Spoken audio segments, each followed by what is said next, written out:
Hey, it's Rachel Cooke, your modern mentor.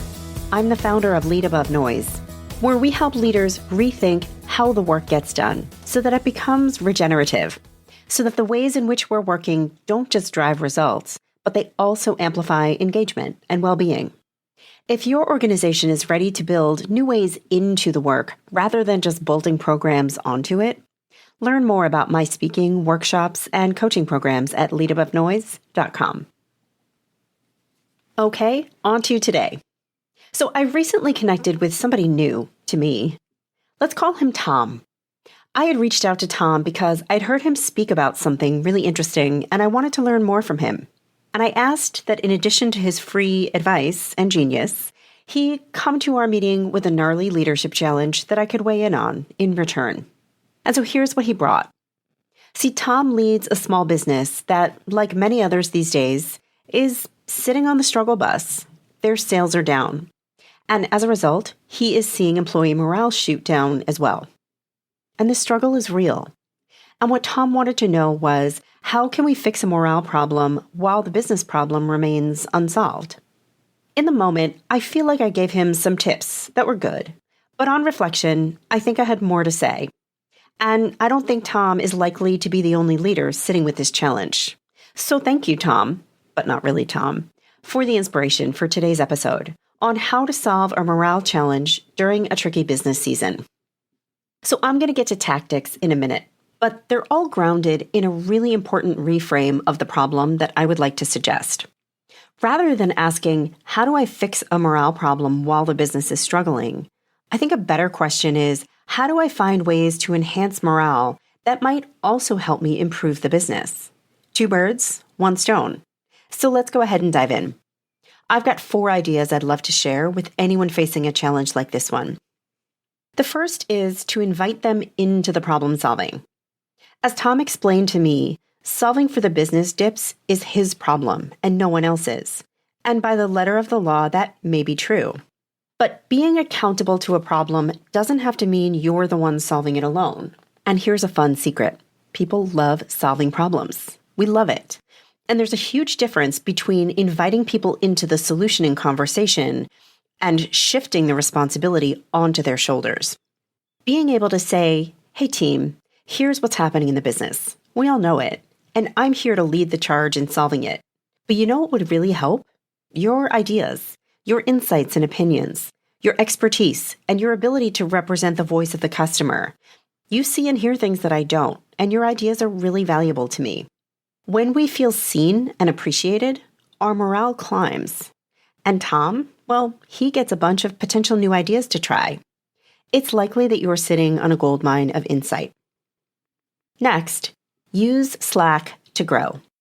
That's lowercase Slack. I don't mean the collaboration tool, but I mean the literal Slack in your system. The reality is, when business slows, while the senior-most leader may feel more pressure than ever, often our teams tend to see a little bit more breathing room in their days. So use that to your advantage and to theirs.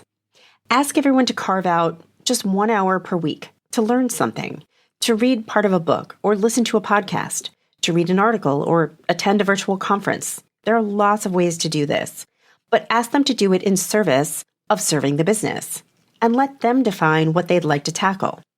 Invite them to cast a wide net. You never know where a new idea will strike. Whether it's AI or customer acquisition strategies or communication, whatever they choose to learn has the potential to be useful. Then bring everyone together for a quick share. Who knows what magical chemistry between their disparate insights might catalyze something fresh and new. Learning and development is a tried and true strategy for driving engagement and morale up. So using it with specificity, inviting them to learn for a particular purpose, it makes it a win-win. Oh, and the bonus here, when business does eventually pick back up, your team is smarter and stronger because they've learned. So, boom. Next up, build a networking machine. So one of my favorite things to do is host leadership roundtables. When I do, I always specify a topic, but never an industry. And that's by design. Because too often we believe that our company or industry is a snowflake, when really there is so much more that is similar across industries than is different. And I love getting to bring leaders together from different worlds to share their common challenges. You wouldn't believe how often a no-brainer idea in healthcare has never been thought of before in retail. Oh, and also, human connection, huge driver of morale. So my third suggestion is to create your own version of this experience. Call it a roundtable, call it a summit, call it whatever suits your fancy. But pull together a group of leaders from companies in non-competing industries that are likely facing a similar business reality, and invite a few members of your team to sit in and participate. Start with some ground rules about confidentiality, no trade secrets, lots of respect, and all that. And then toss out some great questions. What are you seeing? What have you tried in your business? What's worked? What hasn't? What's next? You never know how your ideas will build on each other's, all while expanding your networks and making new connections.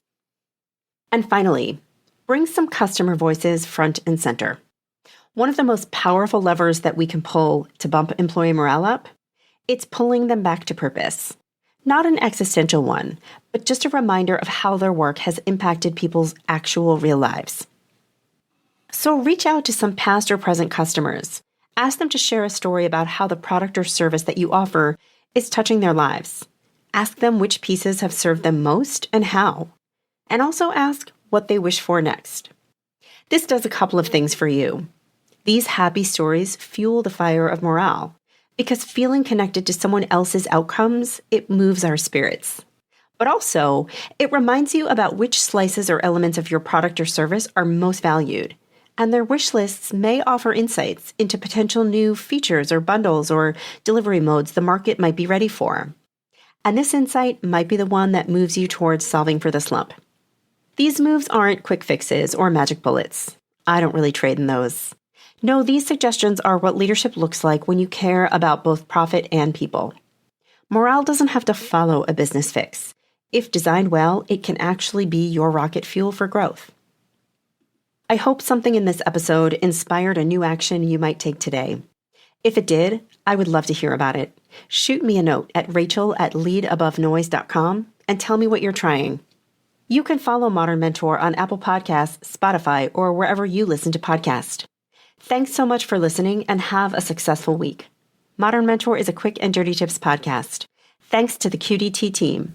Audio engineer Dan Feuerband, director of podcasts Holly Hutchings, ad operations specialist Morgan Christensen, marketing manager Rebecca Sebastian, and our marketing contractor, Nat Hoops.